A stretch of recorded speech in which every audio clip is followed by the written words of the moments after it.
Bapak Sulistyo SPD, yang saya hormati Bapak Ibu Guru SD Negeri Karanggintung 3 dan SD Negeri Karanggintung 5. Terima kasih sudah berkenan hadir dalam kegiatan diseminasi kali ini.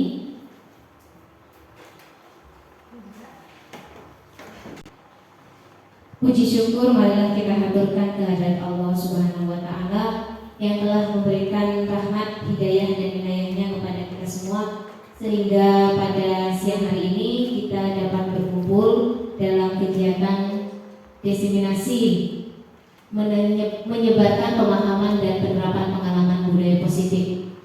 Salawat serta salam selalu tercurahkan kepada junjungan kita Nabi Agung Muhammad Sallallahu Alaihi Wasallam yang selalu kita nantikan syafaatnya di yaumil qiyamah. Allahumma amin. Untuk acara hari ini, yang pertama yaitu nanti ada sambutan dari Bapak Kepala Sekolah, kemudian acaranya langsung ke kegiatan diseminasi. Untuk mempersingkat waktu, marilah kita buka acara ini dengan bacaan basmalah bersama-sama. Bismillahirrahmanirrahim. Untuk acara selanjutnya yaitu sambutan dari Bapak Kepala. Untuk waktu dan tempat kami persilahkan. Terima kasih. Assalamualaikum warahmatullahi wabarakatuh. Yang kami hormati teman-teman guru dari SD Karanggintung 03 dan SD Karanggintung 05 yang sudah menyempatkan hadir pada kesempatan kali ini. Sebelumnya mari kita panjatkan puji syukur kepada Allah Subhanahu wa Ta'ala atas limpahan nikmat kepada kita yang pada kesempatan kali ini kita masih bisa bertemu. Tidak lupa salawat dan salam semoga selalu tercurah kepada junjungan Nabi Muhammad Sallallahu Alaihi Wasallam serta keluarga sahabatnya serta para pengikutnya akhir zaman. Pada kesempatan kali ini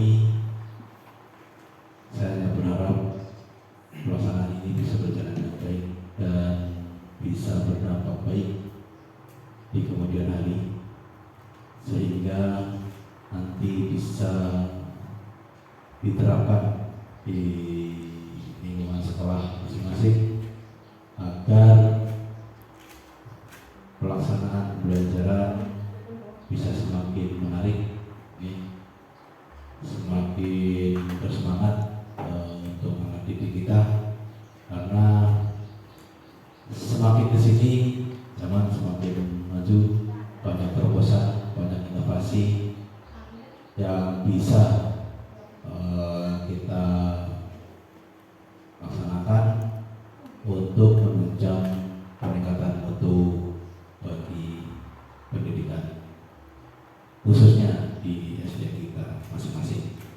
Sehingga pada kesempatan kali ini mohon untuk bisa diikuti dengan sebaik-baiknya, kemudian disimak sehingga nanti akan lebih mudah untuk dikuasai.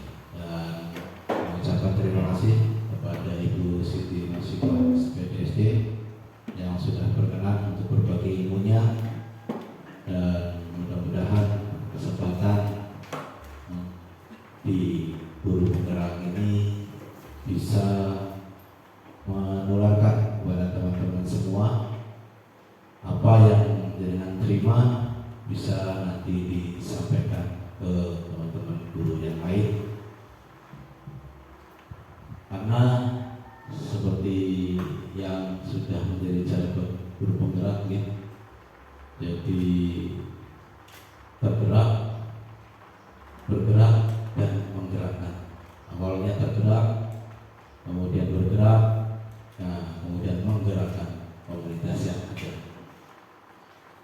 Mungkin itu yang bisa saya sampaikan. Sekali lagi kami mengucapkan terima kasih pada Bu Siti Masito dan kepada teman-teman guru yang lain, dan berharap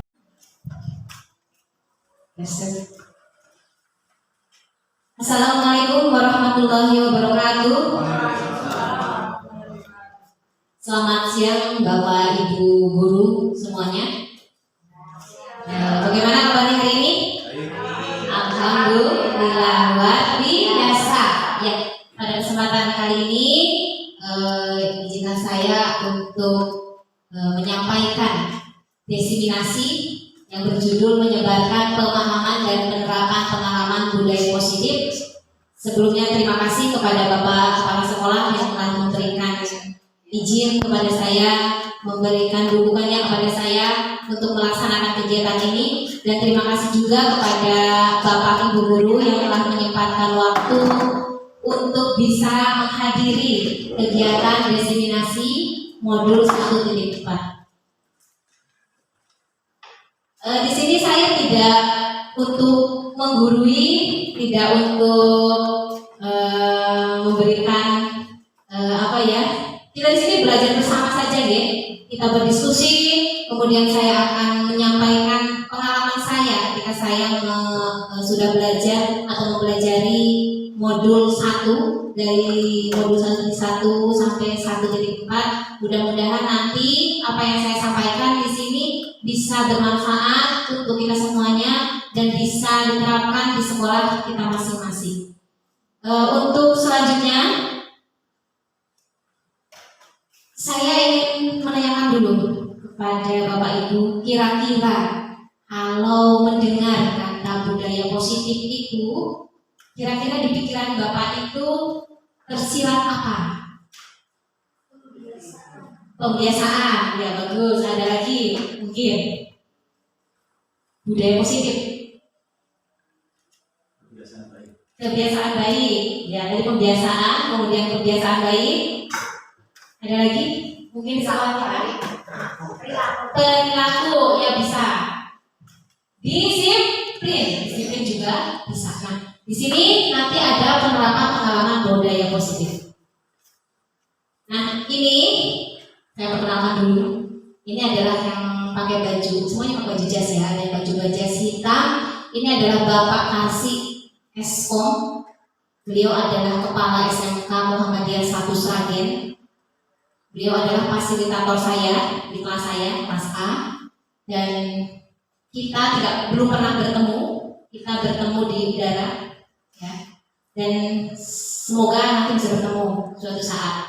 Kemudian yang kedua yaitu ada Bapak Disma SPD, Kepala SD Negeri Sulu Sunda 3, Kepala SD Negeri Sulu Sunda 3 Karangpucung. Beliau adalah pengajar praktik. Pengajar praktik saya kemarin sudah berkunjung ke SD Karangpucung 3 untuk pendampingan individu 1. Nah, di sini ada beberapa konsep inti budaya positif yang nanti akan saya paparkan. Yang pertama yaitu perubahan paradigma belajar, disiplin positif, nilai-nilai kebajikan, kebutuhan dasar manusia, motivasi perilaku manusia, posisi kontrol guru, keyakinan kelas, dan segitiga restitusi. Jadi ada beberapa yang nanti akan saya sampaikan. Untuk yang pertama yaitu pembelajaran dengan paradigma baru. Nah, pembelajaran dengan paradigma baru ini merupakan pembelajaran yang dirancang berdasarkan prinsip pembelajaran berdiferensiasi sehingga para peserta didik belajar sesuai kebutuhannya berdasarkan tahap perkembangan sesuai teori psikologi modern untuk mewujudkan profil pelajar Pancasila.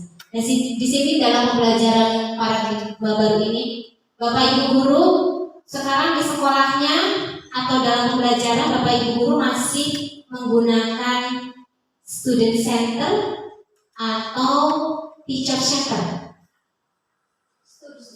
Student center, bagus ya. Berarti sudah menerapkan pembelajaran yang berpihak pada murid. Nah, itu sesuai dengan filosofi Ki Hajar Dewantara yang menyebutkan bahwa kita itu harus memberikan pembelajaran yang berpihak kepada murid.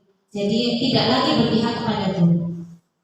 Nah, di sini ketika filosofi Ki Hajar Dewantara itu ada yang namanya semboyan di Ki Hajar Dewantara, yaitu ing ngarso sunggurodo ing madyo mamungkarso tuturi nandayani. Nah, semboyan itu membawa kita untuk menjadikan anak-anak kita supaya menjadikan anak yang bisa mewujudkan profil pelajar Pancasila. Sudah tidak asing lagi ya di telinga kita semua tentang profil pelajar Pancasila. Yang pertama yaitu apa? Beriman dan bertakwa kepada Tuhan yang Maha Esa dan berakhlak mulia. Yang kedua, berkebinekaan tunggal. Yang ketiga, gotong royong. Yang keempat, mandiri. Yang kelima, bernalar kritis. Dan yang keenam, kreatif. Ada lagunya ya? Ada tidak? Sudah hafal belum? Sudah? Nanti kita menyanyikan bersama-sama ya. Nah, tidak. Boleh berdiri dulu sambil memperagakan.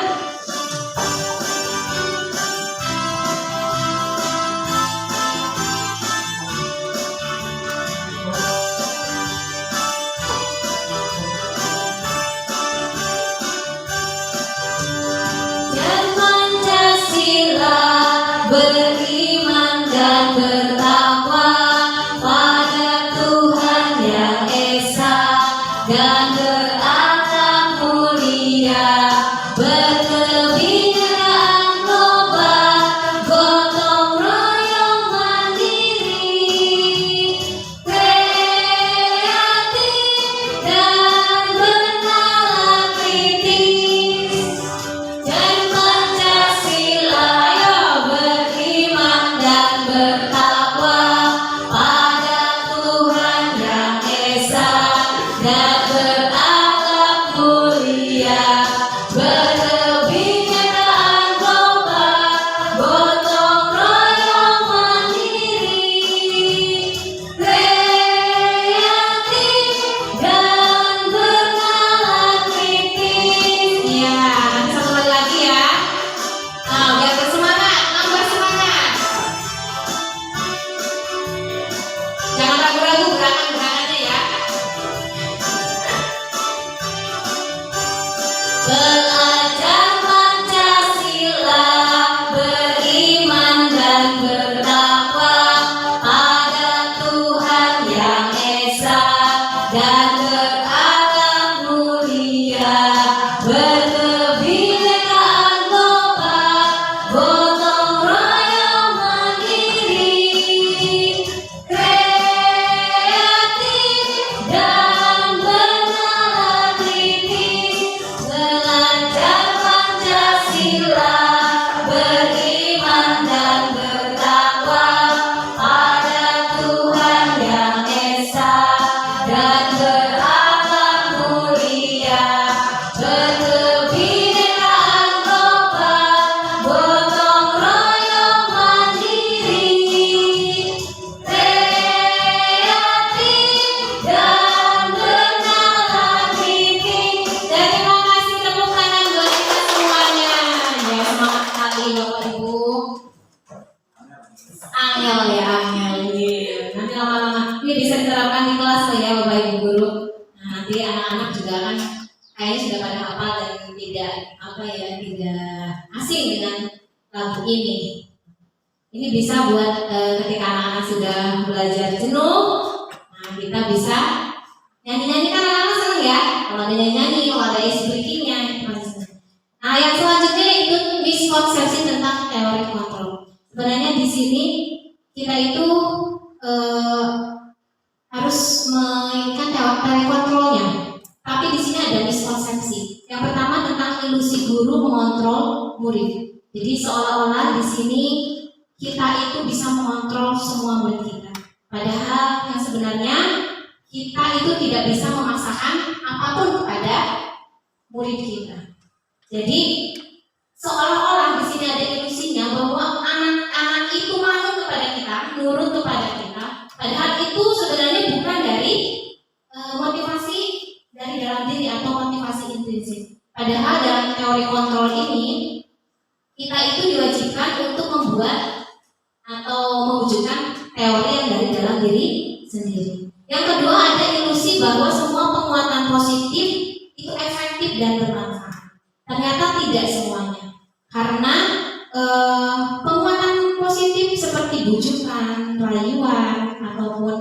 hadiah-hadiah seperti itu kepada anak-anak, itu mungkin akan efektif dalam waktu yang pendek atau jangka pendek. Sedangkan pada jangka panjangnya itu sebenarnya tidak efektif. Anak bisa saja melakukan hal itu karena dia mendapat bujukan atau mendapat rayuan. Jadi anak itu tidak termotivasi dari dalam diri. Kemudian ilusi selanjutnya yaitu bahwa kritik dan membuat rasa bersalah mampu menguatkan karakter. Nah, kita mengkritik atau membuat anak seolah-olah merasa bersalah itu akan menguatkan karakter. Sebenarnya itu tidak. Jadi ketika kita mengkritik atau membuat anak merasa bersalah, sebenarnya kita sedang membuat anak itu merasa gagal. Dia akan merasa dirinya itu selalu bersalah dan dia merasa bahwa dia itu tidak bermanfaat. Nanti seperti itu. Kemudian ilusi bahwa orang dewasa berhak memaksa. Tadi seperti yang pertama, guru mengatur murid. Jadi orang dewasa itu tidak berhak memaksa kepada anak-anak. Mungkin mereka bisa menuruti keinginan guru atau keinginan orang tua, tapi padahal itu tidak ada dalam diri murid. Nah, jadi ada beberapa miskonsepsi tentang teori kontrol ini.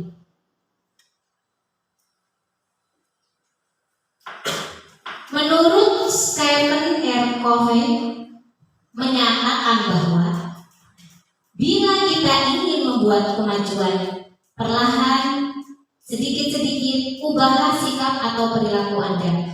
Namun bila kita ingin memperbaiki cara-cara utama kita, maka kita tidak perlu mengubah kerangka acuan kita. Ubahlah bagaimana Anda melihat dunia, bagaimana Anda berpikir tentang manusia. Ubahlah paradigma Anda, skema pemahaman dan penjelasan aspek-aspek tertentu tentang realitas. Di sini kita bisa mengubah paradigma stimulus respon menjadi pendekatan teori kontrol. Jadi di sini ada berbeda sekali dengan stimulus respon. Mungkin selama ini kita berada pada keadaan di stimulus respon, bukan pada teori kontrol. Padahal yang diinginkan itu adalah ke pendekatan teori kontrol. Yang pertama misalnya realitas kebutuhan kita sama. Padahal dalam teori kontrol ini realitas atau kebutuhan kita itu berbeda. Jadi tidak bisa menyamakan semua kebutuhan kita. Kebutuhan murid kita juga. Mereka itu memiliki kebutuhan yang berbeda. Kemudian dalam stimulus respon, semua orang melihat hal yang sama. Jadi seolah-olah orang itu bisa melihat semua hal itu sama. Padahal setiap orang itu memiliki gambaran yang berbeda karena memiliki kebutuhan yang berbeda, cara yang berbeda.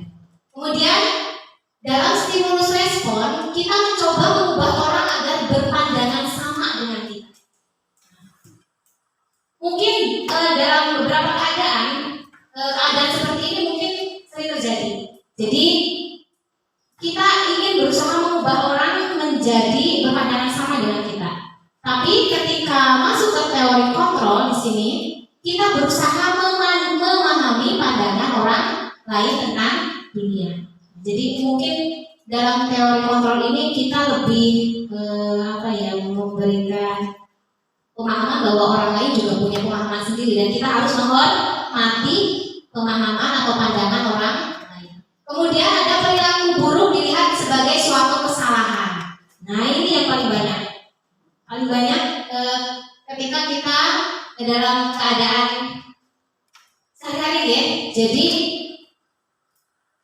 ketika kita melihat perilaku buruk seseorang atau murid kita anggap itu sebagai suatu kesalahan. Padahal semua perilaku itu memiliki tujuan. Nanti akan dibahas pada materi sebelumnya bahwa ada tujuan-tujuan itu. Semua kegiatan itu ada tujuannya. Semua tindakan itu ada tujuannya. Jadi kita harus tahu dulu alasannya sebelum kita mengecap atau melabelkan itu sebagai suatu kesalahan atau suatu keburukan. Kemudian dalam stimulus respon, orang lain bisa mengontrol saya. Nah, dalam teori kontrolnya hanya Anda yang bisa mengontrol diri Anda sendiri. Jadi sebenarnya yang bisa mengontrol di diri sendiri itu siapa sih? Orang lain atau diri sendiri? Diri sendiri. Jadi diibaratkan Anda atau Bapak Ibu guru memegang sebuah benda di tangan Bapak Ibu guru, dan benda itu benar-benar penting sekali, tidak boleh diminta oleh orang lain, benar-benar penting dalam hidup Anda misalnya. Tapi ada orang-orang di sekeliling kita yang dengan cara apapun dia akan mengambil atau membuka tangan itu. Anda diiming-imingi misalnya ya, diiming-imingi sesuatu, bukalah itu, bukalah tangannya. Ada yang mungkin dengan bujukan rayuan. Nah, sebenarnya yang bisa membukanya itu hanya diri Anda sendiri. Mau dibuka ataupun tidak, itu tergantung diri sendiri, kontrol dari diri sendiri. Kira-kira, ini yang saya ingin bertanya, kira-kira kalau ada seperti itu, Bapak Ibu mengepal sesuatu yang menurut Bapak Ibu berharga, dan ada orang-orang yang ingin membukanya, baik secara paksa maupun secara halus, kira-kira mau membuka tidak? Bu Yuni tidak? Pak? Tidak. Bapak Kepala?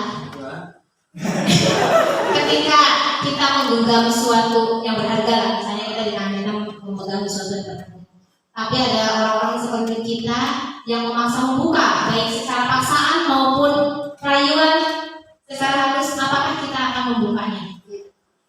Tidak, apa membukanya?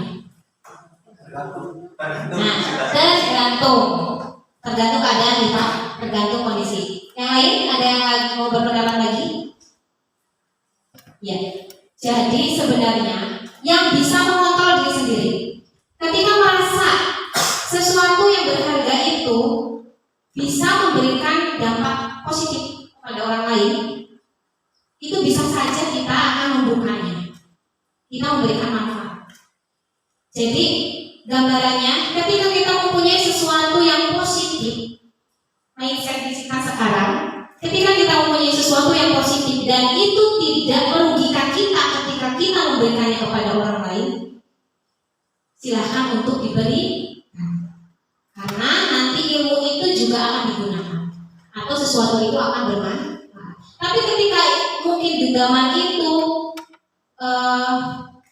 kalau disebarkan ini akan merugikan atau membahayakan orang lain atau membahayakan diri kita sendiri, itu ada kontrol di kita juga. Jadi yang bisa mengontrol itu adalah diri kita sendiri, jadi bukan orang lain. Kemudian saya bisa mengontrol orang lain. Nah ini bagiannya, saya bisa mengontrol orang lain. Ternyata kita itu tidak bisa mengontrol orang lain, ya, karena memang tadi yang bisa mengontrol orang itu hanya dirinya sendiri. Ya. Kemudian pemaksaan ada pada saat bujukan gagal. Padahal pada teori kontrol, kolaborasi dan konsensus menciptakan pilihan-pilihan baru. Jadi kita harus berkolaborasi, tidak hanya dengan paksaan. Mungkin ngobrol gitu ya, komunikasi. Kemudian model berpikir menang kalah.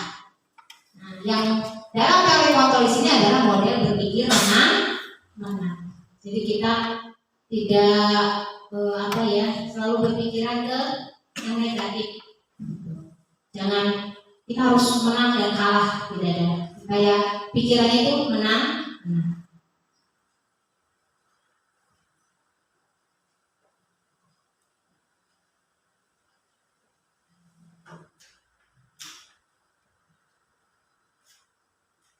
Ya.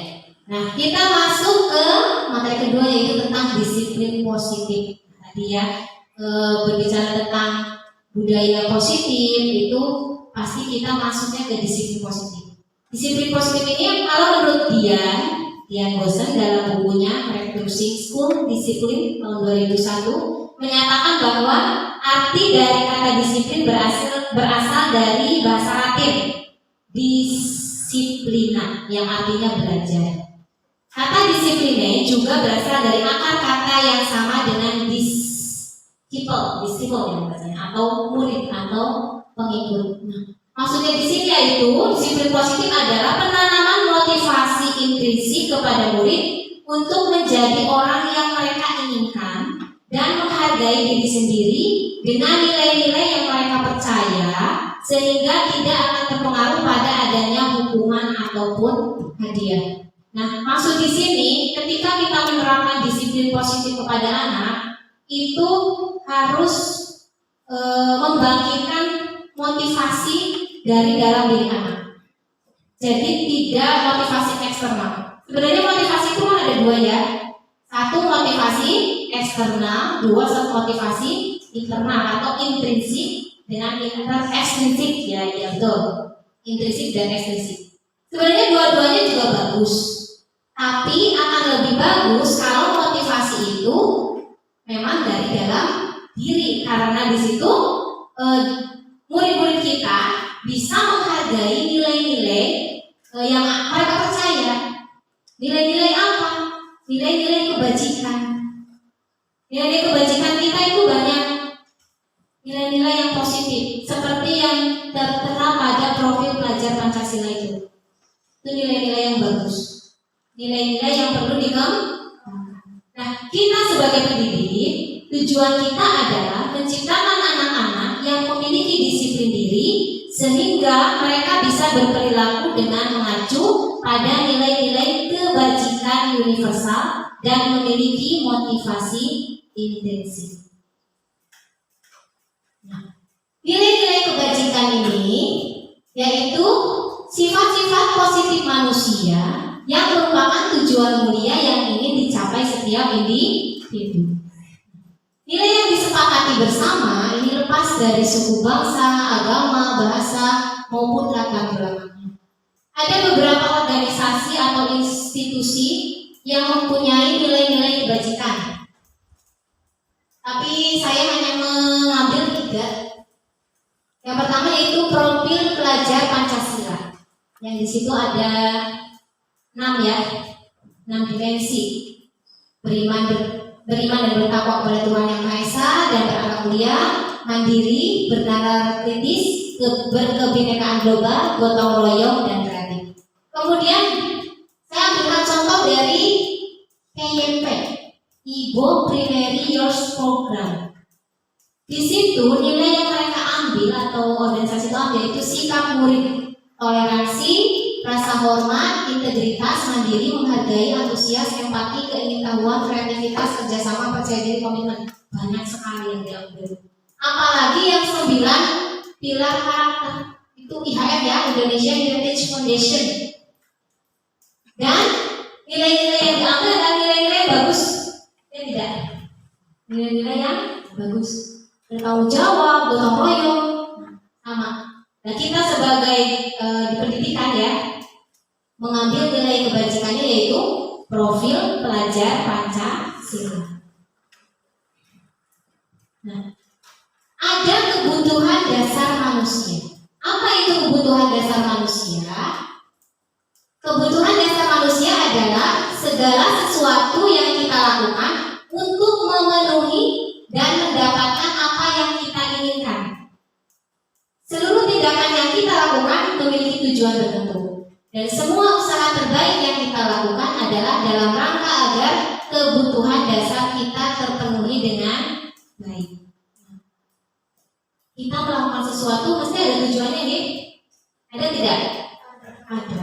Kalau tidak ada tujuannya, berarti kita tidak bisa memenuhi kebutuhan dasar kita. Mungkin di sini kemarin sudah ada yang mempelajari PMM. Ada kan ini materinya ada di PMM. 5 kebutuhan dasar manusia. Sudah sampai situ belum? Belum. Mungkin ada di sini 5 kebutuhan dasar manusia. Nah, ini ada kasus dulu. Perhatikan Bapak Ibu, ini ada sebuah kasus. Ibu Ambar, guru wali kelas 2A di SD Pelita Hati, sedang bingung menghadapi ulah salah satu murid di kelasnya, namanya Doni. Beberapa anak di kelas 2A telah datang kepadanya. Kepadanya itu berarti kepada Bu Ambar ya. Dan mengeluhkan Doni yang sering meminta bekal makan siang mereka secara paksa. Jika Anda menghadapi situasi seperti Ibu Ambar, apa yang akan Anda lakukan? Menurut Anda, kira-kira apa alasan Doni melakukan hal itu? Ada yang mau berpendapat? Mungkin? Jika Anda sebagai Ibu Ambar, apa yang akan Anda lakukan?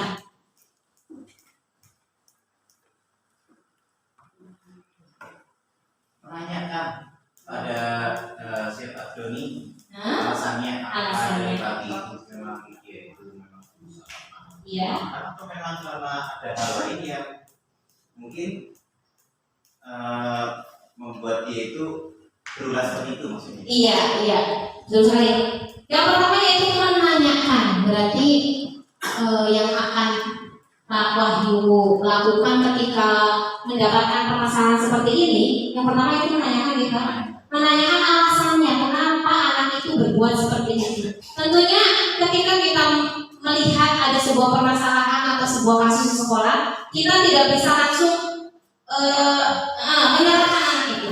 Nah, itu dalam pembelajaran ini seperti itu Pak. Jadi kita itu tidak boleh, kita sebagai guru itu tidak boleh menyalahkan kepada anak ketika anak itu membuat kesalahan. Tidak langsung kamu salah, kamu melakukan itu salah. Nah, harusnya kita menanyakan dulu kenapa kamu melakukan itu. Nah, terkait dari kasus itu, mari kita pelajari dulu 5 kebutuhan dasar manusia.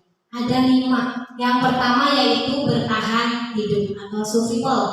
Yang kedua, kasih sayang dan rasa diterima, love and belong. Yang ketiga yaitu kekuasaan, power.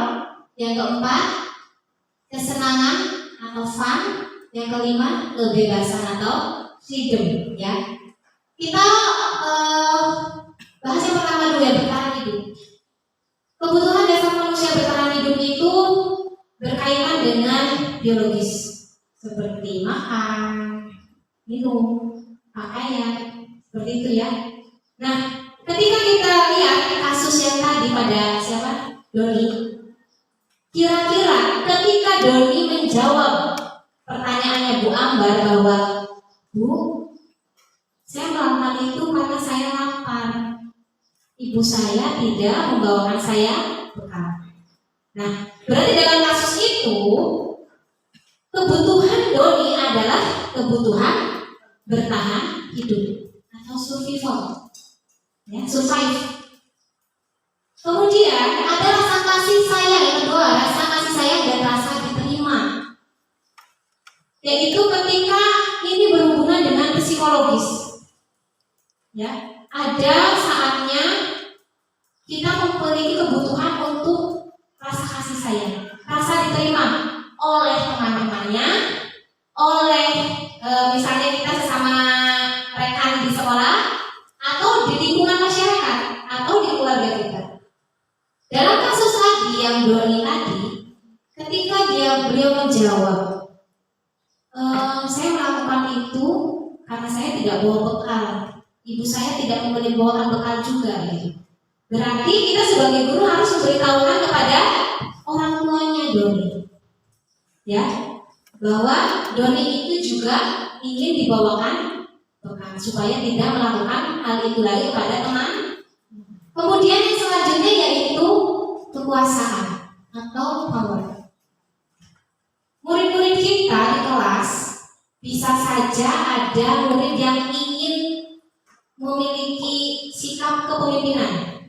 Ada yang ingin jadi pemimpin ya, atau kalau zaman sekarang, kalau SD mungkin belum geng-gengan ya, kalau SMP mungkin SMA itu sudah punya geng sendiri. Jadi dia itu berasa, oh aku sebagai pemimpin, harga diri saya harus tinggi gitu. Ya. Nah, ketika Doni misalnya yang tadi masalah tadi, kasus tadi, Doni menjawab karena saya senang, saya ingin terlihat kuat, saya senang kalau anak-anak teman-temannya merasa takut kepada saya.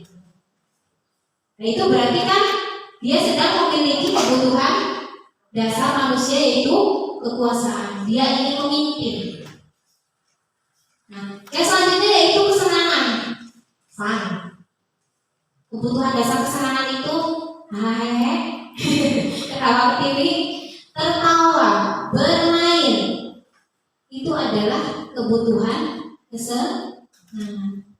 Ketika tadi Doni misalnya ditanyakan alasannya kenapa kamu melawan itu, saya senang kalau melihat teman-teman, berarti dia perhatian saya gitu ya.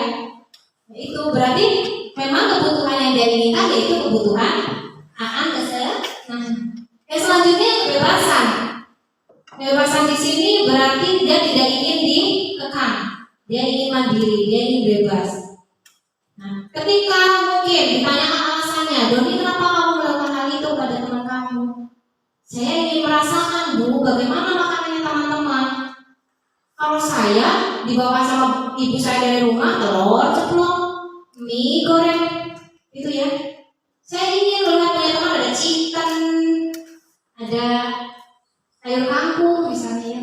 Itu berarti dia memiliki atau kebutuhan dasar yang dia harus dipenuhi oleh Don, yaitu bebas. Nah, jadi di sini ada beberapa kebutuhan dasar dan kita harus tahu ketika murid-murid kita atau seseorang melakukan suatu kesalahan, jadi kita harus tahu dulu alasannya. Tidak boleh langsung menyatakan atau apalagi langsung memberi hukuman. Untuk sekarang kan hukuman juga tidak boleh ya. Tidak boleh langsung memberi hukuman. Nah, dari perilaku 5 kebutuhan dasar manusia tadi itu juga berhubungan dengan motivasi perilaku manusia. Ada 3 motivasi perilaku manusia ini. Yang pertama, untuk menghindari ketidaknyamanan atau hukuman. Jadi perilaku manusia itu ternyata terdorong oleh satu, untuk menghindari ketidaknyamanan atau hukuman. Dalam kegiatan ini pasti yang ditanyakan kayak gini, apa yang akan terjadi apabila saya tidak melakukannya? Dan aku orang melakukan hal ini, bagaimana yang terjadi? Apa yang terjadi? Jadi kita melakukan sesuatu itu karena takut dihukum, ya, atau karena kita tidak nyaman.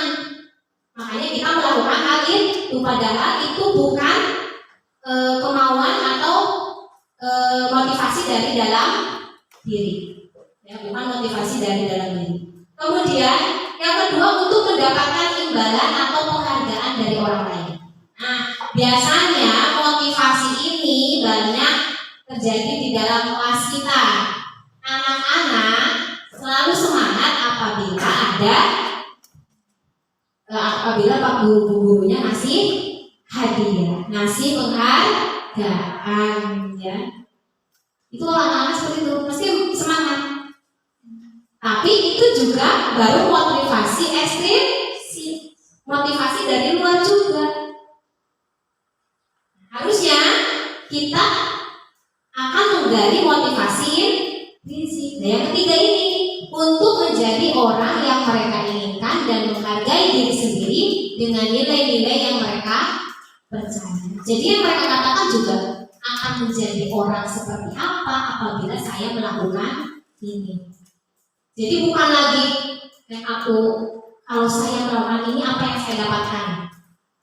Kalau saya melakukan ini apa yang akan terjadi. Kalau saya tidak melakukan ini apa yang akan terjadi. Jadi seolah-olah kita melakukan hal itu tuh karena memang motivasi dari luar. Ada dorongan. Tapi ketika kita ada motivasi dari dalam diri, pertanyaan jadi apa yang akan saya dapatkan ketika saya melakukan hal ini. Nah, ice breaking dulu. Sepertinya sudah pada ngantuk. Mau nggak? Yo, kita ada ice breaking. Coba saya minta Bapak Ibu guru untuk maju ke depan dulu. Dari sambil melemaskan otot-otot dan dari duduk terus. Monggo ke depan, kita ice breaking dulu sebentar. Ice breakingnya judulnya tembak dor. Mari kita berkeliling. Bentar, bisa nggak ya? Bentar, saya di tengah ya. Bapak Ibu guru mengelilingi saya, boleh. Nggak bener juga nggak apa-apa, yang penting mendengarnya ya. Nggak bener nggak apa-apa. Bu di sini bu. Mbak Kepala mau ikutan nggak? Sebunder. Nggak apa-apa di sini dulu. Nanti pertama kayak gini. Ini permainan namanya tembak dor. Ketika nanti saya menembak, misalnya saya udah Bu Yuli ya, yang saya tembak itu nanti jongkok. Apa? Jongkok. Nah, di antara orang-orang ini berdua yang jongkok, Bapak Ibu gurunya, cepet-cepetan nebak nama. Saya jongkok ya. Don, Novi Wahyu. Aku itu Novi, Novi. Ini Wahyu gitu. Kalau nanti yang telah, yang saya cepet, boleh keluar dari lingkaran. Oke, boleh kenalan dulu. Ini naik dari teman sama sini. Sini bu.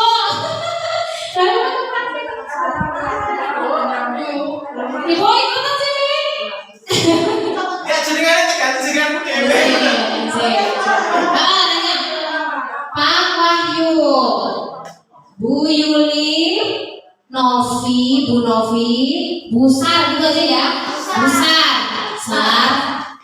Gini nama, ininya namanya Mbak Novi aja, kan cuma saya gini doang. Nah ini paling, jangan ngapalin Mbak Kom.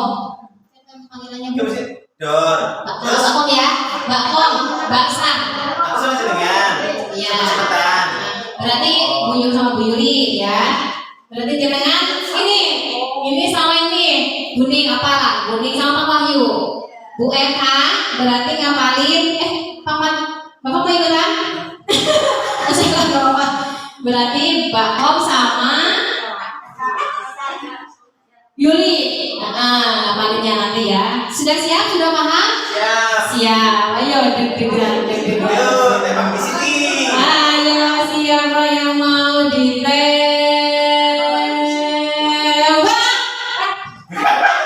Oh ya, ini betul keluar. Ayo berdiri lagi. Ayo siap-siap. Dor.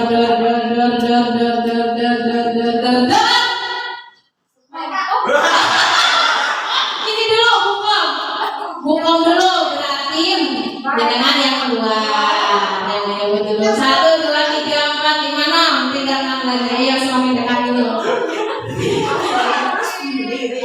Iya. Ya kalau dilanjut tembak berarti sama bukom. Yang berdiri itu yang menyebutkan, yang ditembak yang dodok ya. Bisik-bisikan ya. Dulu siapa? Ya kaget dulu. Siapa yang ditembak? Bu Yuli.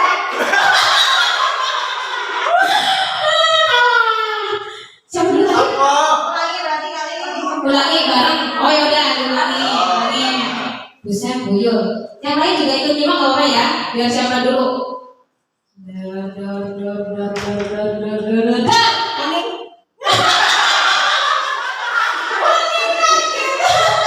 Buning, mundur. 1, 2, 3, 4, 5. Ya. 5.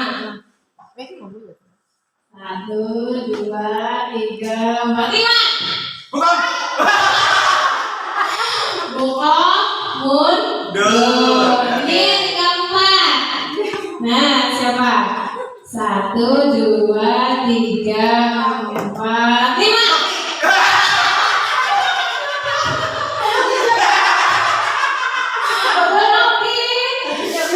Tiga. Ini ayo. 3 siapa? 1, 2, 3, 4, 5. Oke, dah. Nah, sekarang tinggal 2 gimana ya? Gimana? Saya di kanan. Jangan tembak siapa? Saya. Iya sih, tapi kan nanti cepat-cepat tanya ini siapa. Dah. Widi, bukan Pak Widi.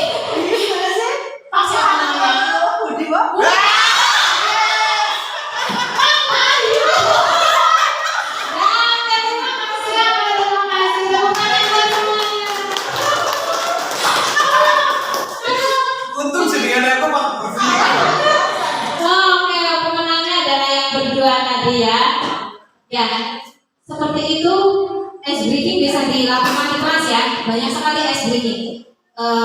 Ketika kita mau melaksanakan ice breaking di kelas kita supaya anak-anak tidak jenuh, banyak itu referensinya di YouTube banyak sekali bisa. Capek juga.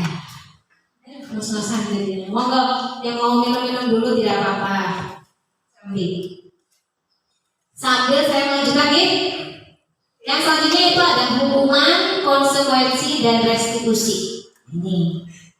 Nah, sebelum saya buka nih materinya. Apa bedanya hukuman, konsekuensi, dan restitusi? Sudah pernah mendengar bahasa restitusi? Belum? Oh iya, berarti belum buat PFM ini. Belum. Hukuman, konsekuensi, restitusi. Kalau restitusi belum pernah mendengar, justru kalau hukuman dan konsekuensi sudah mendengar ya? Sudah ya? Apa bedanya hukuman dan konsekuensi? Ada yang mungkin bisa memberikan pendapatnya? Perbedaannya atau dari Boleh perbedaan, boleh contoh apa yang Bapak Ibu ketahui tentang hukuman, konsekuensi. Hukuman, konsekuensi.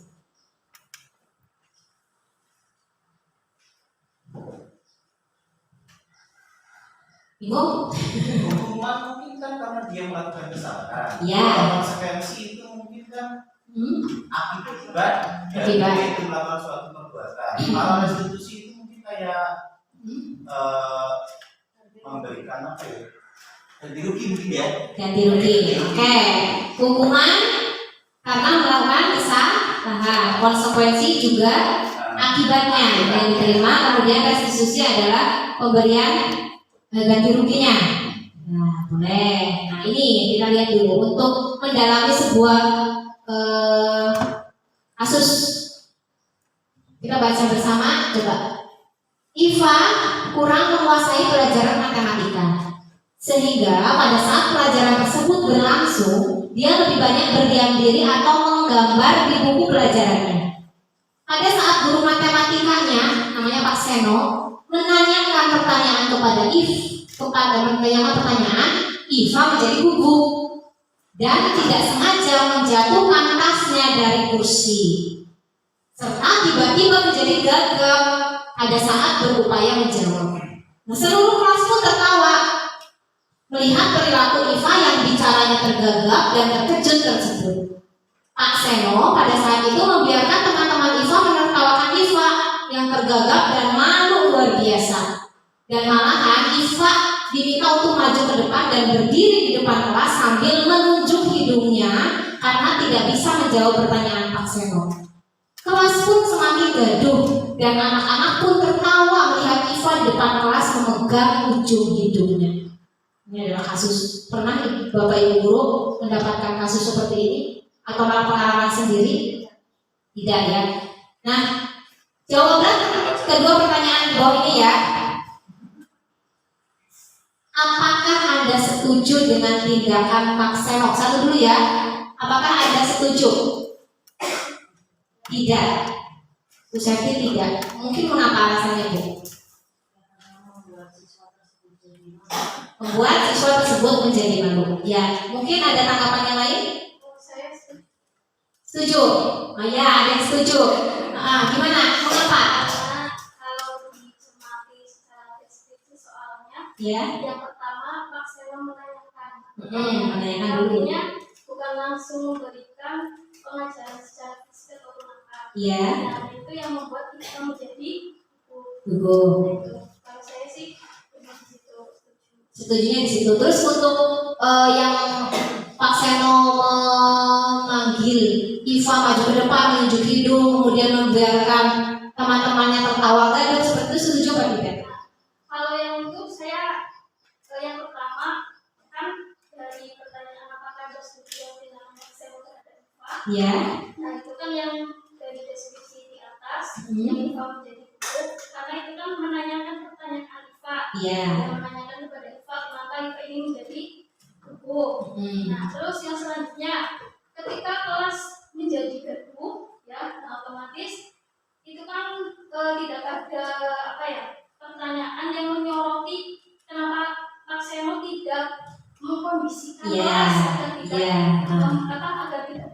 Iya. Nah terus yang kedua, tindakan paksa terhadap IVA itu kan sebuah hukuman atau Konsekuensi. Nah kalau menurut saya itu adalah konsekuensi. Konsekuensi. Karena yang pertama ketika pembelajaran, nah itu kan di kelas setidaknya guru itu pembelajaran kan murid paling nggak dari disiplin. Nah disiplin kita membiasakan budaya yang positif, salah satunya tadi misalkan disiplin. Nah itu terus ternyata ada salah satu murid yang menggambar, itu memang hak guru menanyakan kepada murid, kenapa saat pelajaran saya itu kamu menggambar. Nah ketika murid itu menjadi buku dan lain sebagainya, nah itu kan berarti tindak lanjutnya kepada si murid tersebut. Itu misalkan bicara secara pertanyaan itu sih saya setuju gitu. Karena memang realitanya saya pernah menjadi guru SMP dan ketika saya mengajar mapel saya sendiri dan ada salah satu murid yang memang kurang memperhatikan, otomatis saya tanyakan kepada murid. Nah ketika memang si murid tersebut itu menjadi buku dan lain sebagainya yang misalkan di luar bentuk tersebut, nah otomatis itu kan menjauh dari si murid tersebut. Tapi kalau pertanyaannya memang apakah Anda setuju dengan tindakan Pak Seno terhadap IVA karena itu adalah sebuah konsekuensi, kalau saya sih lebih setuju. Tapi mungkin untuk membuat kegaduhan sehingga IVA merasa malu, nah di situ yang menurut saya kurang bijak sebagai seperti itu. Terima kasih. Sama-sama. Terima kasih, tepuk tangan atas pendapat yang sangat lengkap. Di sini tadi ada yang tidak setuju dan ada yang setuju. Tidak apa-apa, yang namanya berpendapat itu. Ada lagi mungkin yang berpendapat? Wahyu mau berpendapat atau yang lain?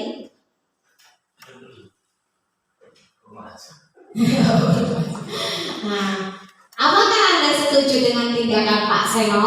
Kita lihat. Nah, di sini ya.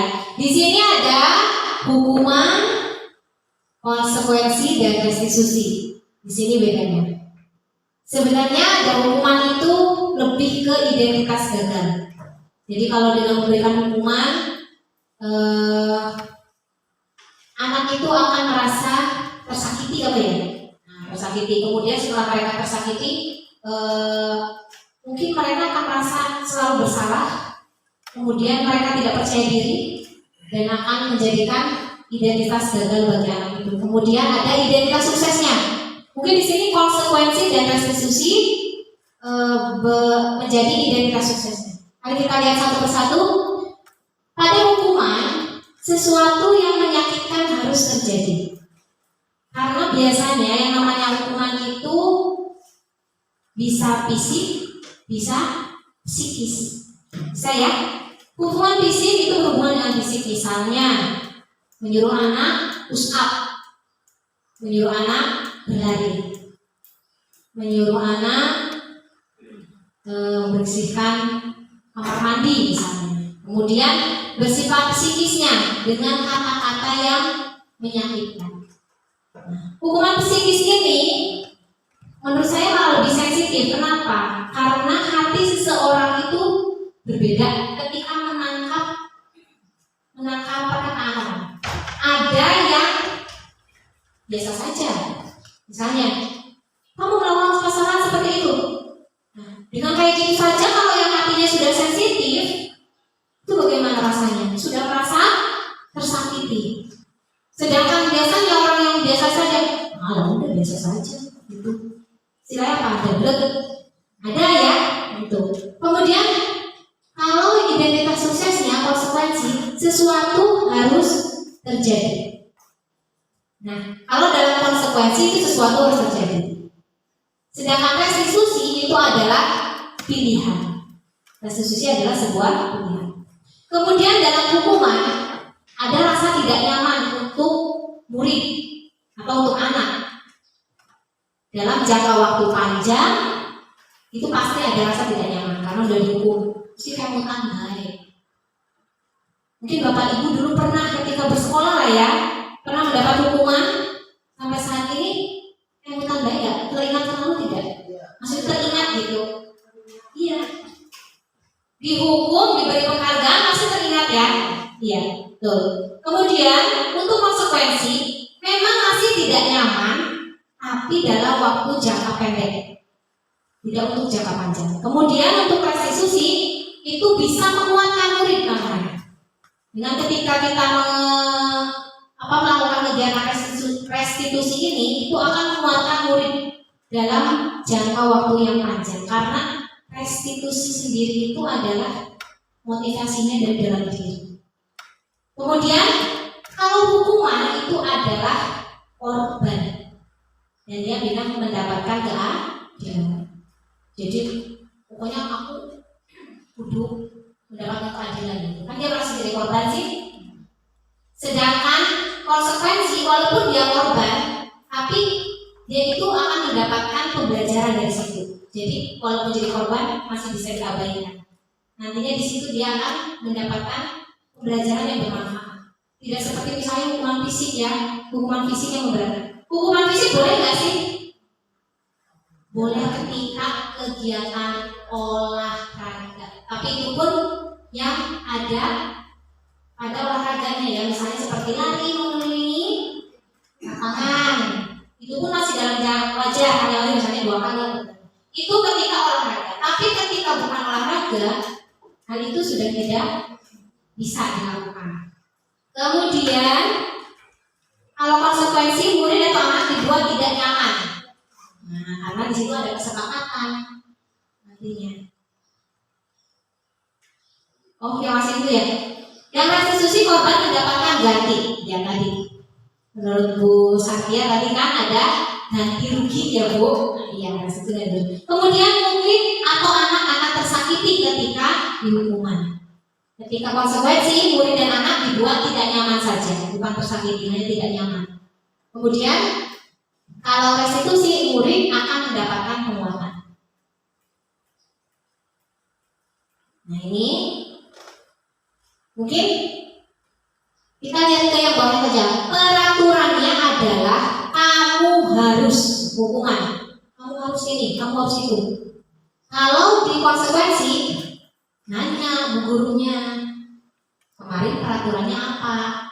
Itu mampukah kamu melakukannya? Dan ada kata terima kasih. Karena dalam konsekuensi itu sudah ada kesepakatan. Apalagi dengan restitusi, apa yang kamu yakini? Apa yang bisa kamu lakukan untuk memperbaiki masalah ini? Nah, biasanya kalau hukuman itu kata-katanya negatif. Awas, ya. Awas kalau dilakukan lagi. Nanti kamu awas. Siapa yang di kelasnya semua? Awas nanti kamu ya kalau terlambat lagi. Awas kalau kamu tidak mengerjakan PR lagi. Awas nanti kalau kamu mainan di atas meja lagi. Kebanyakan awas ya. Alasannya ya itu namanya ancaman ya. Kalau dengan konsekuensi lakukan apa yang saya katakan. Kalau dengan ini yang positifnya, kalau itu netral ya, apakah hal ini yang sesungguhnya kamu ingin lakukan? Bahasanya juga beda ya. Yang restitusi itu ya bahasanya mandan alon, halus, orang emosi ya, emosi.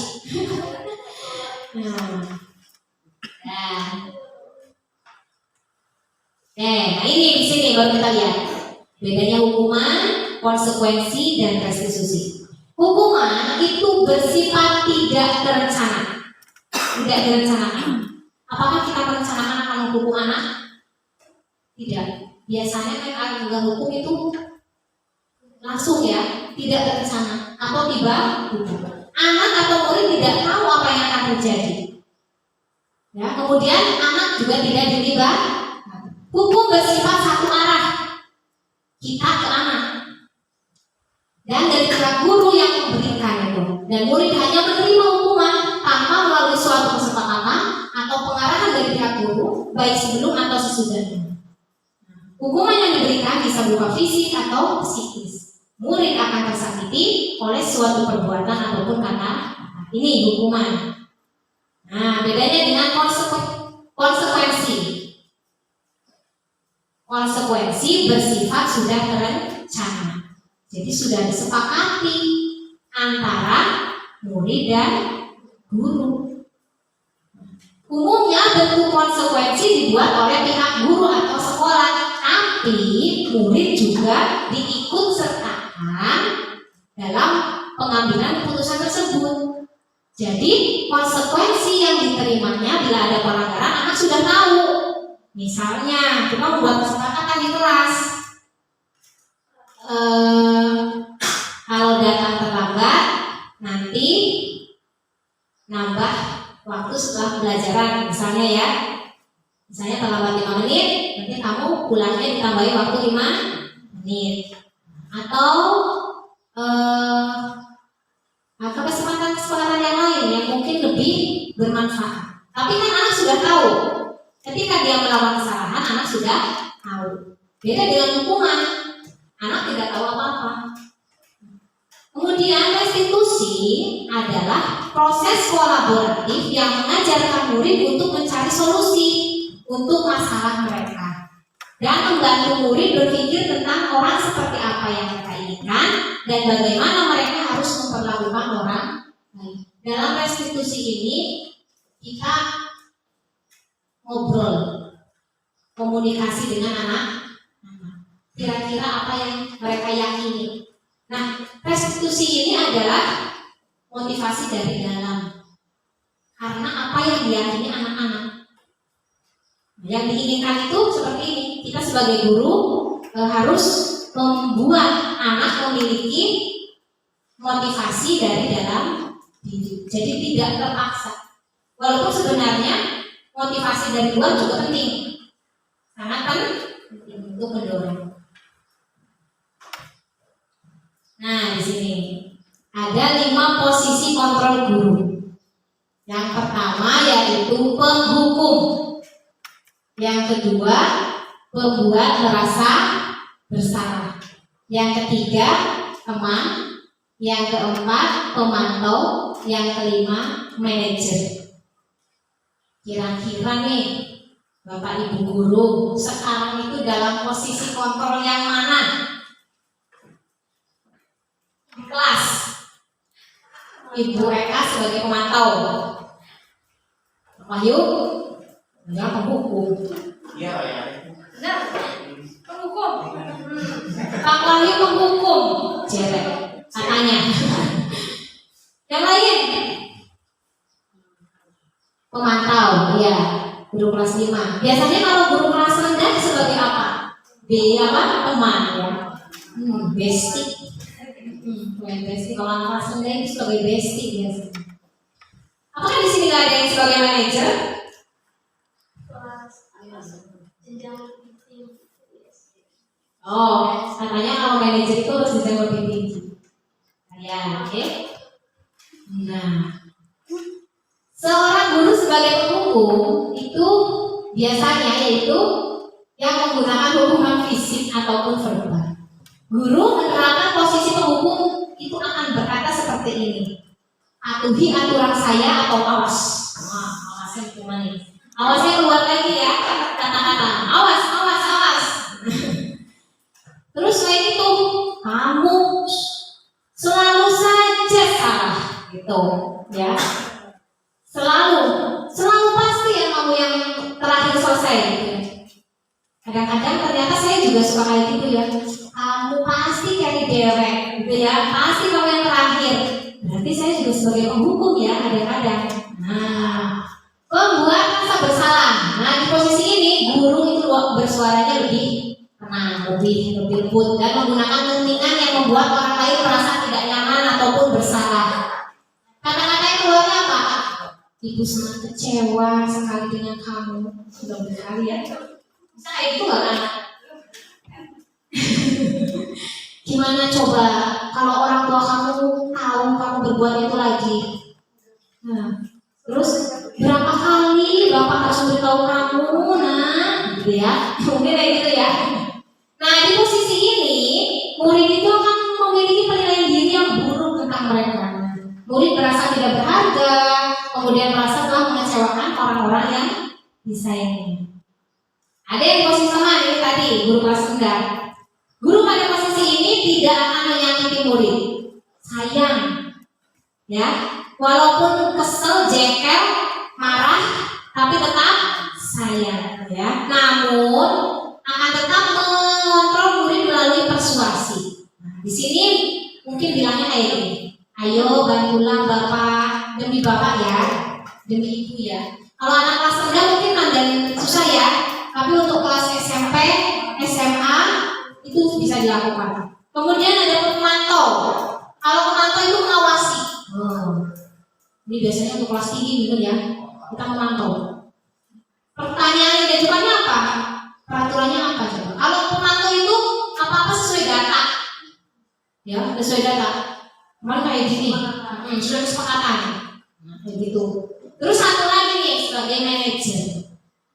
Posisi manajer itu adalah posisi yang dituju, yang harus dilaksanakan oleh seorang guru. Bahkan muridnya harus bisa menjadi manajer dari dirinya sendiri. Walaupun kita semua sudah berada di posisi yang tadi, tapi kita harus tetap tujuannya ke posisi manajer, yaitu posisi di mana guru berbuat sesuatu bersama dengan murid, mempersilahkan murid mempertanggungjawabkan perilakunya, mendukung murid akan menemukan solusi atau permasalahannya sendiri. Jadi kita itu ngobrol. Anak ini tanya, ya, apa yang sudah diyakininya, gitu, apa yang itu bisa terjadi. Terus kalau sudah kejadiannya kayak gini, solusinya ke depan kamu gimana? Kamu ke depannya mau jadi orang seperti apa? Gitu. Nah, ini di posisi manajer kita ini. Jadi bila kita menginginkan murid kita menjadi manusia merdeka, mandiri dan bertanggung jawab, maka kita perlu mengacu kepada restitusi yang dapat menjadikan murid kita sebagai seorang manajer bagi dirinya. Adapun ketika kita tidak bisa menjadi seorang manajer, kita masih bisa sebagai teman dan pemantau. Jangan sebagai penghukum dan pembuat merasa bersalah ya. Posisi kontrol sebagai penghukum dan pembuat merasa bersalah harus dihilangkan. Posisi kontrol sebagai pemantau, teman, syukur-syukur kita jadi manajer. Nah ini ya. Nah, kita sudah belajar tentang posisi kontrol tadi. Saya ingin tahu tadi pada perhatikan apa tidak ya? Kontrol, betul nggak kontrolnya ini? Posisi kontrol apakah aku? Mau keseletot? Saya kecewa sekali dengan kamu. Apa? Coba. Pembuat rasa bersalah. Betul. Lagi. Kamu tidak pernah benar melakukannya.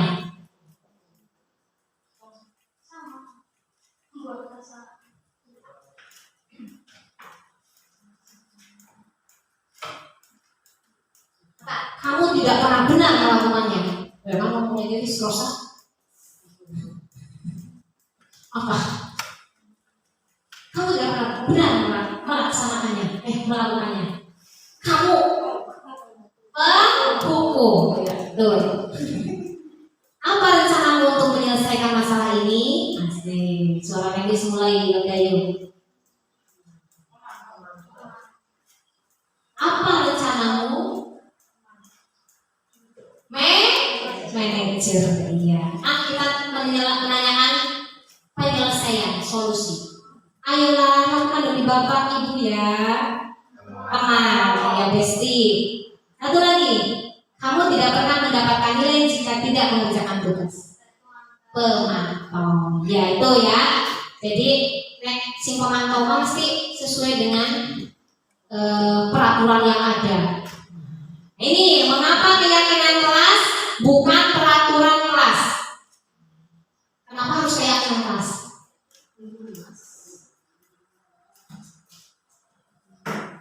Kenapa harus keyakinan kelas bukan peraturan?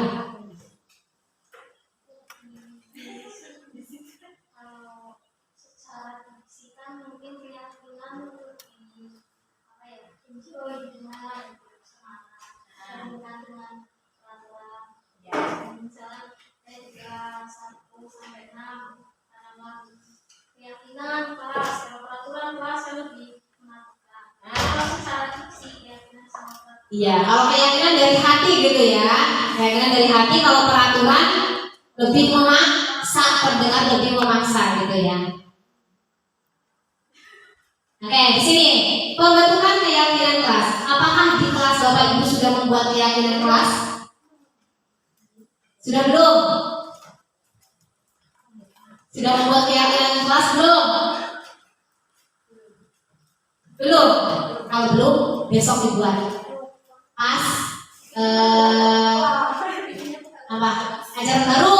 Ya, biasanya ajaran baru kita masuk terus membuat keyakinan kelas atau kesepakatan kelas ya. Bukan lagi peraturan. Kalau peraturan ada di sekolah kan, di sekolah ada peraturannya ya. Tapi keyakinan sekolah atau keyakinan kelas juga perlu dibuat. Karena apa? Kalau keyakinan itu dari hati mereka, dari hati anak-anak. Sedangkan peraturan dari sekolah. Nah, seperti yang tadi ya. Kalau keyakinan kan anak dilibatkan. Nah, yang pertama, keyakinan kelas itu bersifat lebih abstrak daripada peraturan tadi. Kalau peraturan itu lebih rinci, lebih konkret, lebih terlihat menyeramkan. Kalau keyakinan adalah sesuatu yang diniati dari hati mereka. Kira-kira keyakinan apa? Terus keyakinan kelas berupa pernyataan-pernyataan universal. Contohnya tadi, misalnya mandiri, bertanggung jawab, ya, dari nilai-nilai yang baik. Kemudian keyakinan kelas senantiasa dibuat dalam bentuk positif. Jadi kata-katanya positif, jangan yang negatif. Misalnya, jangan membuang sampah sembarangan. Tapi kata-katanya tidak dengan jangan. Buanglah atau jagalah kebersihan. Gitu. Jadi menggunakannya kata-kata yang positif. Kemudian keyakinan kelas hendaknya tidak terlalu banyak. Nah, kalau peraturan kan bisa banyak banget ya. Kayak keyakinan kelas tidak lah, paling 5, 6 atau sesuai dengan keyakinan yang anak-anak buat. Kemudian keyakinan kelas sebaiknya sesuatu yang dapat diterapkan di lingkungan. Kalau di kelasnya ya diterapkan di kelasnya. Tidak terlalu melebar keluar. Kemudian semua warga kelas hendaknya ikut kontribusi. Nah ini ketika membuat keyakinan kelas anak-anak harus diikutkan semua. Bersedia meninjau kembali keyakinan kelas dari waktu ke waktu. Jadi bisa diubah tidak? Bisa. Nah, ini contoh pembuatan keyakinan. Yang pertama, anak-anak menulis keyakinan sendiri. Bisa buat besok dilakukan di kelas masing-masing. Jadi anak boleh menulis apa saja. Di sini ya, ketika anak boleh menulis apa saja. Kemudian nanti bisa ditempelkan di sini. Kalau anak yang banyak pasti banyak. Ya, karena anak sedikit kan kayak gini sedikit. Nanti kalau ada yang sama kita jadikan satu. Misalnya saling menyayangi, saling menghormati kan bisa jadi satu. Ya. Kemudian nanti setelah kita dapat ini dijadikan satu, mari kita membuat, boleh dibuat seperti ini. Sekarang Canva ada, poster ada ya. Bisa diberi sendiri atau diberikan oleh printing boleh ya. Terus bisa ditandatangani karena memang keyakinan kelas atau kesepakatan kelas ditandatangani oleh anak-anak. Ini contoh yang sudah saya buat atau kami buat di kelas 3. Ini keyakinan kelas dan ditandatangani oleh anak-anak. Ini ada 1, 2, 3, 4, 5, 6, 7, 8. Ya, sebanyak-banyak. Ini adalah hasil dari rangkuman ketika anak menuliskan. Mungkin besok bisa dilakukan pada tahun ajaran. Nah, yang terakhir ini ada segitiga restitusi. Segitiga restitusi itu apa sih? Jadi suatu proses dialog yang dijalankan oleh guru agar menghasilkan murid yang mandiri dan bertanggung jawab. Segitiga restitusi ini ada 3 tahap. Yang pertama menstabilkan identitas, yang kedua validasi tindakan yang salah, yang ketiga menanyakan keyakinan. Segitiga restitusi ini digunakan ketika kita mendapatkan suatu masalah di kelas, suatu kasus di kelas, maka kita menerapkan segitiga restitusi. Nah ini ada menstabilkan identitas. Kita membuat anak itu dari identitas gagal ke identitas sukses. Jadi di situ kita, ketika anak sudah merasa bersalah kan, bawaannya gimana? Aku dulu kan, aduh saya sudah merasa bersalah, saya sudah menyalahi aturan. Jangan-jangan nanti bu guru mau menghukum saya. Pikirannya gini sama gitu ya. Mesti pikirannya ke yang negatif. Nah, di sini tuh menstabilkan identitas, kita membuat anak stabil dulu emosinya. ya kita berikan misalnya tidak apa-apa. Misalnya ada anak yang tidak mengerjakan PR ya, atau mengerjakan PR di kelas gitu. Nah, kita mesti stabilkan dulu. Kan kita datang nih, ya Korea, dimarahin apa enggak ya, gitu ya, dimarahin apa tidak ya, kan anak sudah takut dulu. Nah, kita datang ke situ, kalau menurut segitiga restitusi itu, kita harus stabilkan dulu aktivitasnya. Tidak apa-apa, anak yang lain juga pernah melakukan hal seperti kamu, gitu ya. Nah, lalu ditanyakan ke validasi tindakan yang salah. Kenapa kamu mengerjakan PR-nya di sekolah? Nanti anak akan menjawab apa. Setelah itu, baru kita menanyakan keyakinan. Nah, apakah mengerjakan PR di sekolah itu sesuai dengan keyakinan kelas kita? Misalnya jawabannya tidak, alasannya gimana? Nanti kedepannya kamu mau seperti apa? Penyelesaiannya mau seperti apa? Gitu. Nih, kalau menstabilkan tegas, berbuat salah itu tidak apa-apa. Tidak ada manusia yang sempurna. Saya juga pernah melakukan kesalahan seperti itu. Kita bisa menyelesaikannya, ya. Kemudian, bapak ibu atau ibu itu tidak tertarik untuk mencari siapa yang salah, tapi bapak ibu itu ingin mencari solusi. Atau kamu berhak merasa seperti itu. Nah, kalau yang validasi tindakan salah pertanyaannya, bisa aja bapak ibu guru menanyakan seperti ini. Kamu pasti punya alasan mengapa melakukan hal itu. Nah, atau padahal kamu bisa melakukan yang lebih buruk dari ini. Atau kamu boleh mempertahankan sikap itu, tapi kamu harus menambahkan sikap yang baru. Kalau menanyakan keyakinan, tadi menanyakan keyakinan kelas kita itu apa, nilai-nilai yang telah disepakati bersama apa, kemudian gambaran sebuah kelas yang ideal menurut kamu itu seperti apa, dan kamu mau jadi orang seperti apa. Itu untuk keyakinan.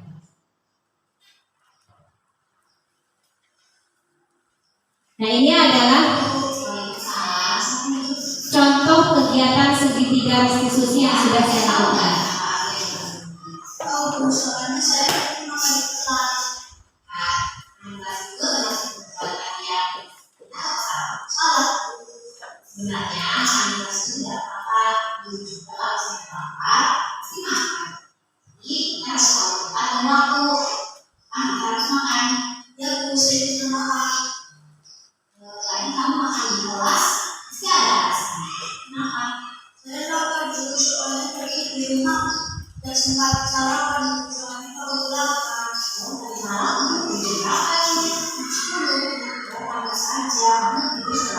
Ini validasi kesalahan.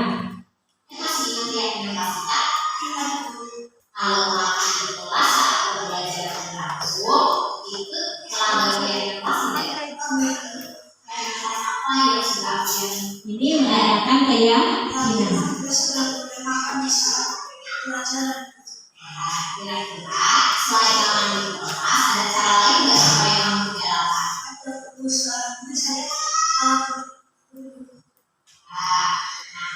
kalau kamu sudah tahu kesalahan kamu kan, kira-kira apa yang mau dia perbaiki supaya tidak kamu kelas?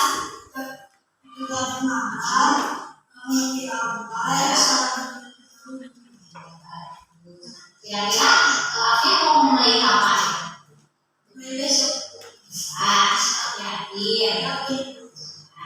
Semoga dulu ya, kamu saat ini kamu nanti bisa jadi anak yang disiplin, aturan dan bisa menaati yang kelas kita. Tujuh, jadi kasih sama. Nah, ini contoh dari kegiatan segitiga restitusi. Kasusnya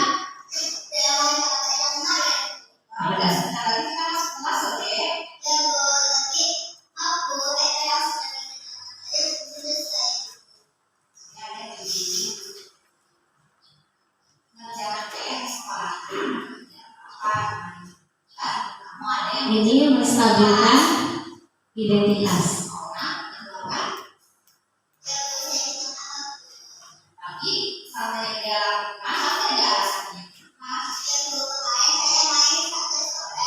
Ini apa?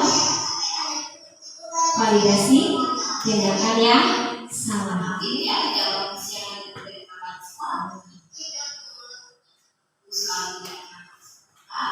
Kesalahan yang dilakukan dalam yang dipastikan tidak. Lagi yang dipastikan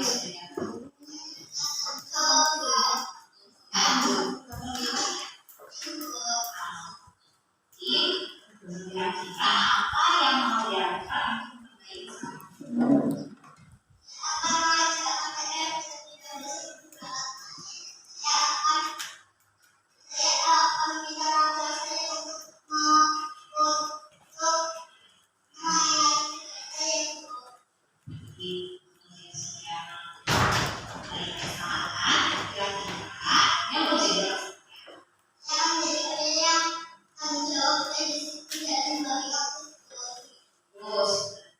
Dia sudah mau perbaiki kesalahan, dia lanjutkan misi nanti dia langsung mengikuti.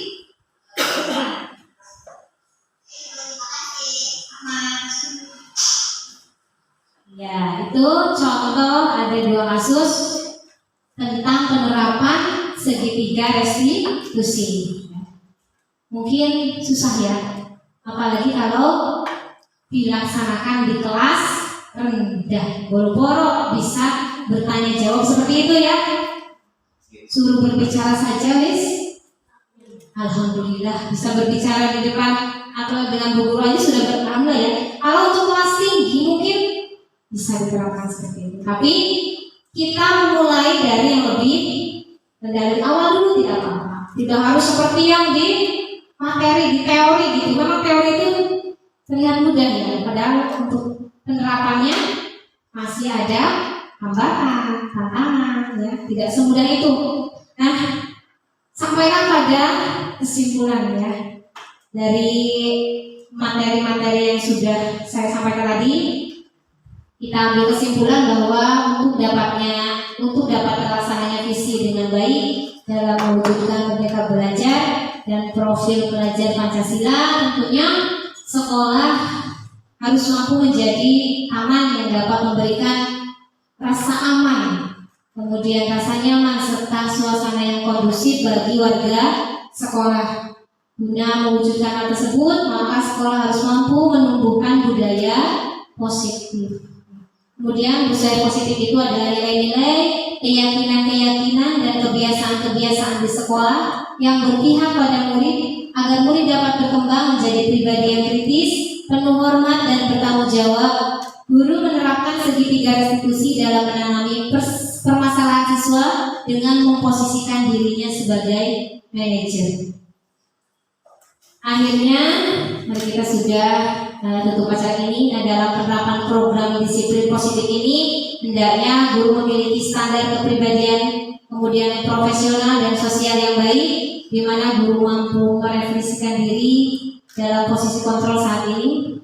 Bagaimana perjalanan dirinya sebagai among atau manajer yang menuntun murid-muridnya menjadi insan yang mandiri, merdeka dan bertanggung jawab. Siap nih Bapak Ibu untuk melaksanakan budaya positif di sekolah? Siap. Siap ya, karena kita sendiri. Kalau bukan kita yang memajukan sekolah kita, siapa lagi? Kalau kita bukan mendidik anak-anak kita, siapa lagi? Jadi kita harus tetap semangat. Dan ini juga karena dari program dari PGP atau CGP ya. Siapa tahu setelah ini ada yang mulai tergerak. Setelah tergerak nanti bergerak-gerak ya, bang, bergerak dan nanti bisa menggerakkan yang lainnya. Tidak apa-apa. Yang namanya suatu program pasti ada manfaatnya ya, pasti ada manfaatnya saja. Selain kita mendapatkan ilmu dan pengalaman, saya juga mendapatkan banyak teman baru. Ilmu jelas, pengalaman ada, teman baru ada. Pengalaman baru, teman baru. Jadi segala sesuatu ada yang hal baru selagi kita masih bisa, selagi kita masih diberikan kesempatan dan kita yakin kita bisa, ya silakan untuk diikuti.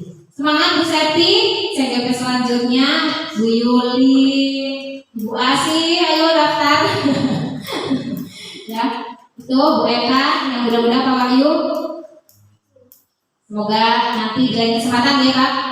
Terima kasih kepada Bapak Kepala Sekolah yang sudah mengikuti dari awal sampai akhir, dan terima kasih kepada Bapak Ibu guru semuanya yang sudah mengikuti kegiatan ini sampai akhir. Dan saya tidak bisa memberikan imbalan yang setimpal, hanya Allah yang bisa memberikan dan membalasnya kebaikan Bapak Ibu semuanya. Kurang lebihnya saya mohon maaf. Saya akhiri. Wabillahi taufiq wal hidayah. Wassalamualaikum warahmatullahi wabarakatuh.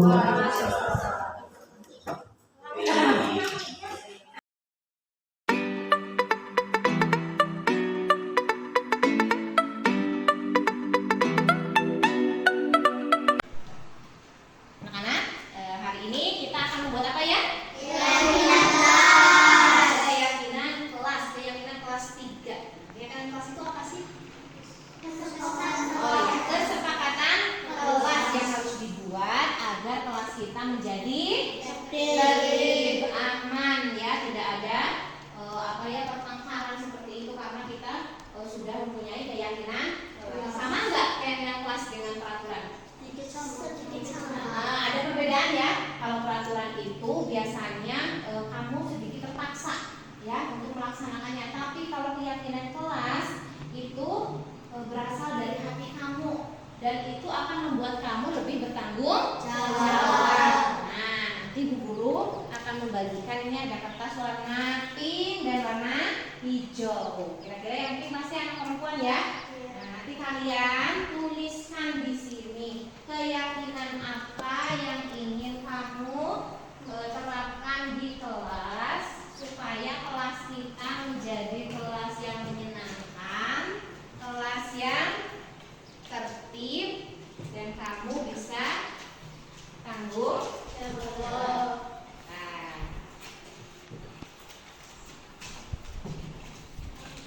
sudah? Jangan belum?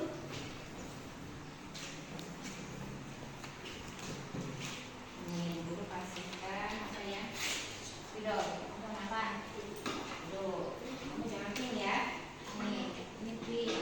Silakan mulai tuliskan apa yang mau kamu tulis sebagai keyakinan kamu.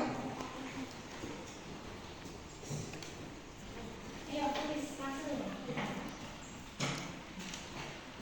Nanti yang sudah kamu tempelkan di depan di sini. Ayo yang sudah boleh tuliskan. Bapak itu sudah di sini. Kira-kira temenmu. Ya, yuk. Yang lain. Kalau sudah boleh sini ya. Tempelkan di situ. Balik enggak nulisnya? Nah, ayo tempelkan lagi yang lain.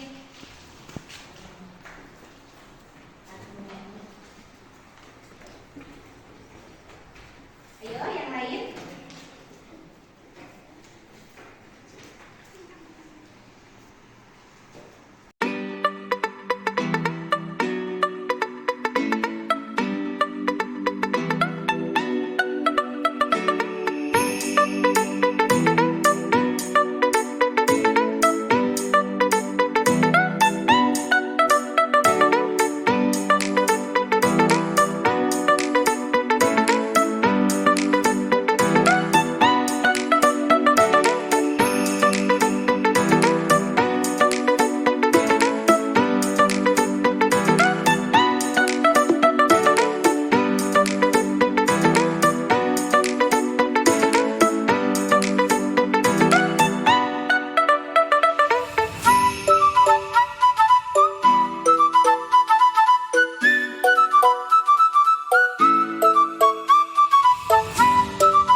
Anak-anak, tadi kalian sudah membuat kesepakatan atau keyakinan kelas ya. Nah, tadi sudah Bu Guru buat dengan apa ya?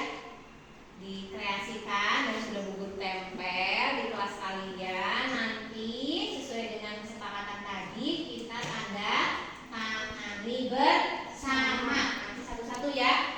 Kalian tanda tangan. Mulai dari Alfian dulu. Nah, tangan ya. Cari nama kamu di mana? Nanti Ustaz ya, sini.